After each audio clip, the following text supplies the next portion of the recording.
구약성경 이사야 40장을 봅니다. 40장 1절에서 11절까지입니다. 구약성경 이사야 40장 1절에서 11절 1절 봅니다. 너희의 하나님이 이르시되 너희는 위로하라. 내 백성을 위로하라. 너희는 예루살렘의 마음이 닳도록 말하며 그것에게 외치라. 그 노역의 때가 끝났고 그 죄악이 사함을 받았느니라. 그의 모든 죄로 말미암아 여호와의 손에서 벌을 배나 받았느니라 할지니라 하시니라. 외치는 자의 소리여 이르되 너희는 광야에서 여호와의 길을 예비하라. 사막에서 우리 하나님의 대로를 평탄하게 하라. 골짜기마다 도두어지며 산마다 언덕마다 낮아지며 고르지 아니한 곳이 평탄하게 되며 험한 곳이 평지가 될 것이요 여호와의 영광이 나타나고 모든 육체가 그것을 함께 보리라. 이는 여호와의 입이 말씀하셨느니라. 말하는 자의 소리여 이르되 외치라. 대답하되 내가 무엇이라 외치리까 하니 이르되 모든 육체는 풀이요 그의 모든 아름다움은 들의 꽃과 같으니 풀은 마르고 꽃이 시듬은 여호와의 기운이 그 위에 불미라.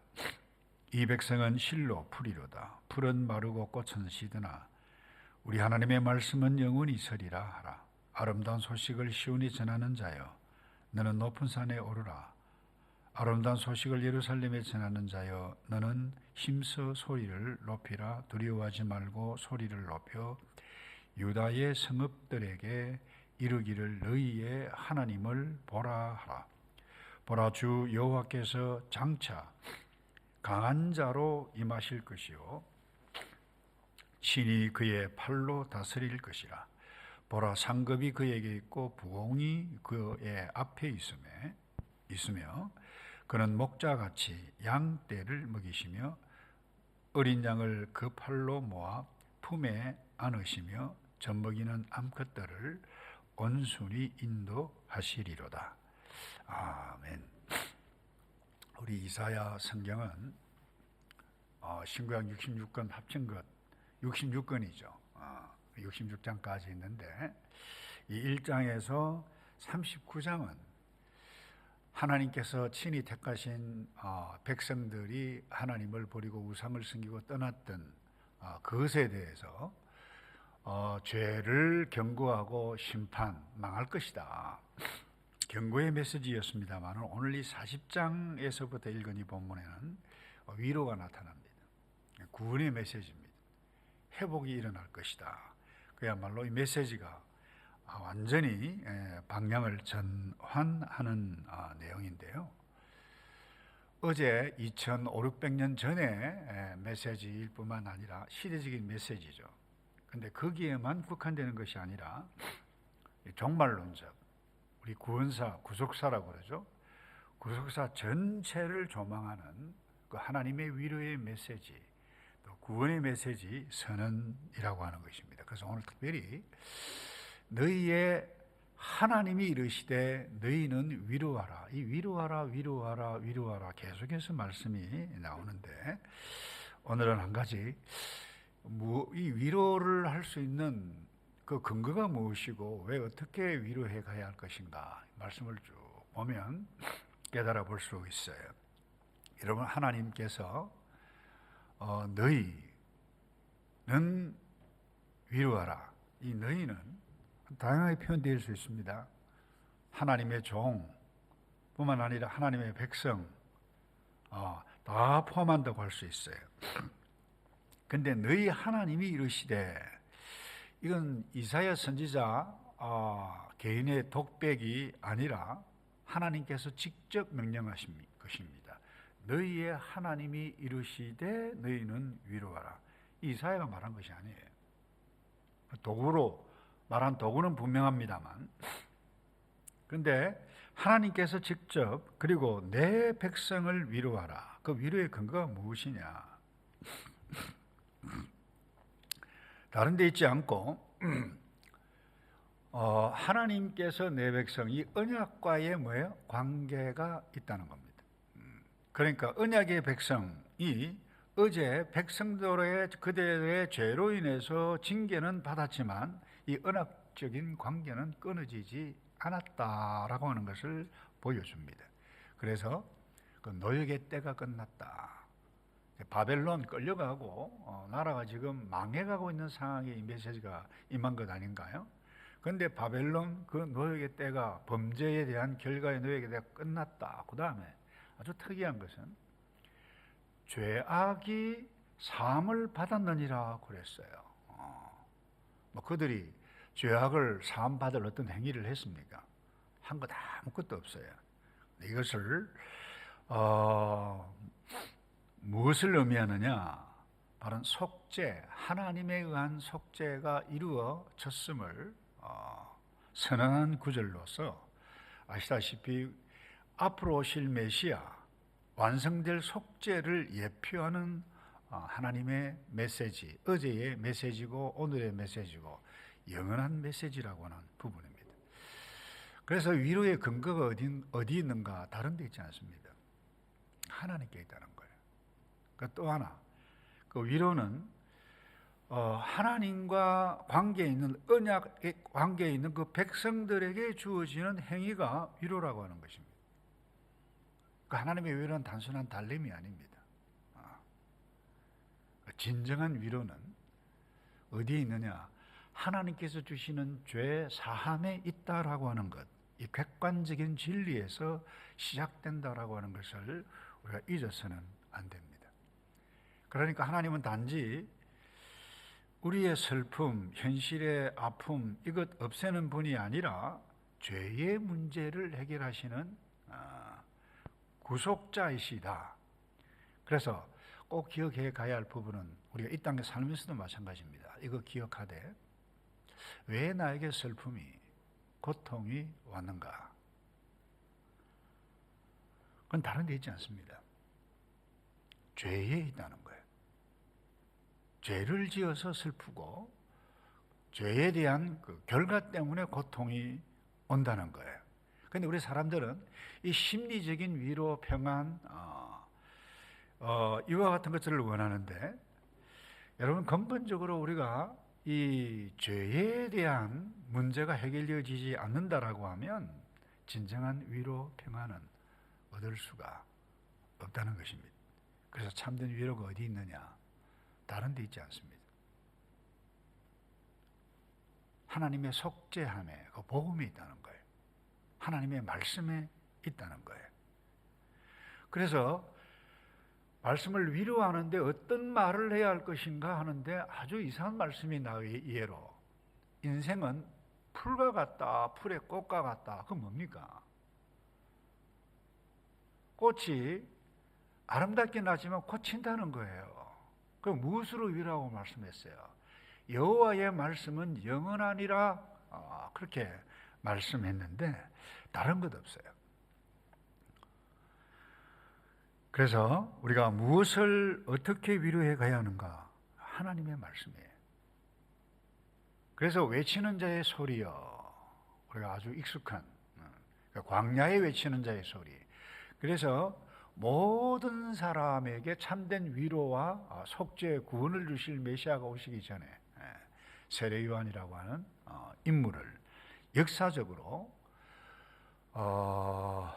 보내어 주셔서 예비해 가는 또 여호와의 영광이 나타날 것이라고 하는 이 메시지가 성취되어지는 것을 보게 됩니다. 그래서 오직 하나님의 말씀은 영원히 서리라. 이 선은 이것을 꼭 기억해가고 무엇이 우리에게 위로가 되고 무엇을 가지고 다른 사람에게 위로할 것인가? 다른 것 없다는 거예요. 하나님의 말씀인데 이 말씀을 받아야 나의 죄가 사해지기 때문에 거기에 참된 위로가 있다. 그래서 우리 유럽의 신앙의 선배들은 하이델베르그 카테키즘이라고 그러죠. 인생의 유일한 위로가 뭐냐? 살았어도 예수 안에, 죽었어도 예수 안에 있는 것이 유일한 위로라고 그랬어요. 그런데 오늘 우리는 무엇으로부터 위로를 얻습니까? 이와 같은 말씀에 사로잡히는 언약적인 관계, 하나님의 말씀이 아니면 하나님의 백성임에도 불구하고 다른 데 가서 위로를 찾는다는 거예요. 그게 뭡니까? 우상이에요. 엉뚱한 신을 섬긴 거죠. 그 채찍 맞았잖아요. 바벨론 포로가 됐잖아요. 오늘날 우리에게도 마찬가지입니다. 그 위로를 어디에서 얻을 수 있는가? 우리는 돈 하잖아요.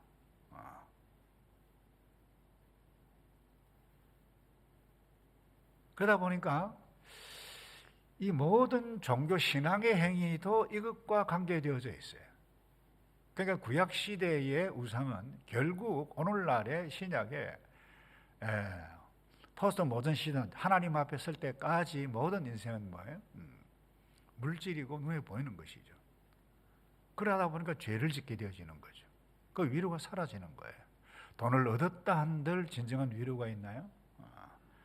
그렇지 않잖아요.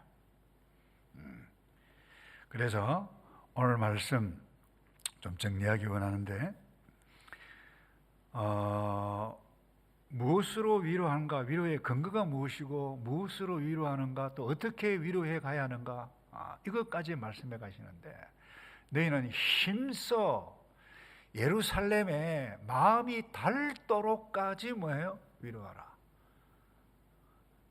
여러분, 정말 여러분, 이건 어려운 이야기예요.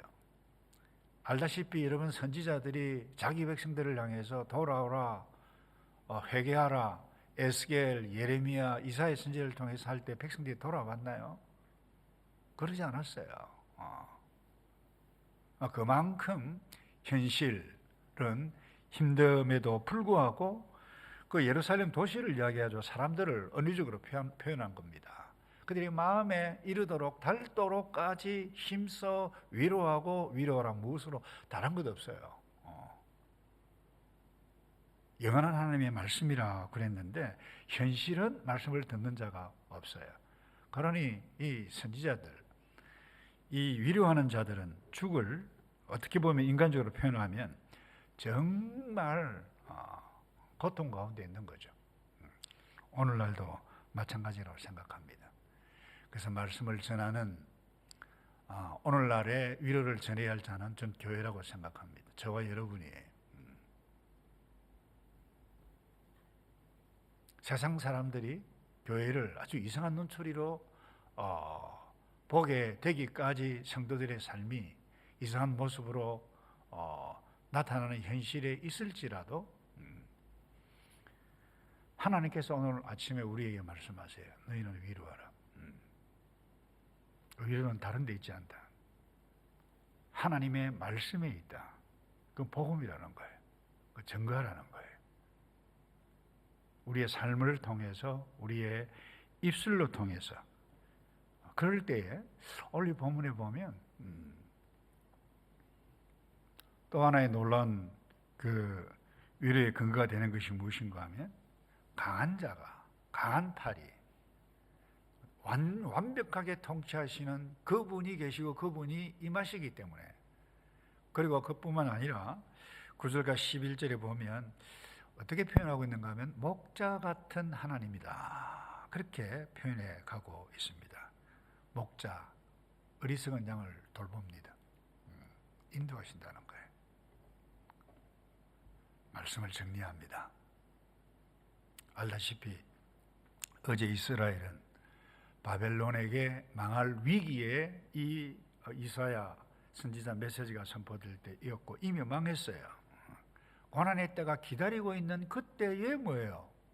갑자기 메시지 분위기가 바뀌어서 위로하라. 너희는 위로하라 그랬어요. 그들은 고난의 70년을 맞았어요. 울면서 고통 당했지만 알다시피 역사적으로 페르시아 고레스 왕 통해서 해방을 얻습니다. 자유를 얻습니다. 그런데 하나님은 그 당시의 시점에서 미래뿐만 아니라 모든 사람의 미래에 관해서 오늘 우리에게, 나에게 말씀해 가시는데, 지금 어쩌면 저와 여러분이 고통 가운데 슬픔 가운데 있을 수도 있을 것입니다만은 그때 그 위로의 근거가 어디에 있는가? 다른 데 보면 결코 위로를 얻지 못합니다. 하나님의 말씀이라는 거예요. 그래서 성도는 세상적 위로가 아니라 말씀과 이 구원의 진리로 위로를 하고 위로를 받아야 된다. 이거 꼭 기억하고 목회자든 교사든 성도든 사람의 말의 위로도 필요해요. 동시에 그 위로의 유일한 근거는 하나님의 말씀이라고 하는 것을 꼭 기억해 가고 또 하나 나는 이미 위로를 받은 자다라고 확신하는 것이 굉장히 중요합니다. 그래서 내가 위로하겠다. 그래서 이건 성령 하나님의 도우심이 아니면 불가능하기 때문에 날마다 주님 하나님의 영 성령이 충만한 삶으로 찬송하고 기도하고 이 세상을 똑바른 분별력을 가지고 살 수 있도록 계속 기도해 가며 승리해 가시는 저와 여러분 되기를 주님의 이름으로 축복합니다. 우리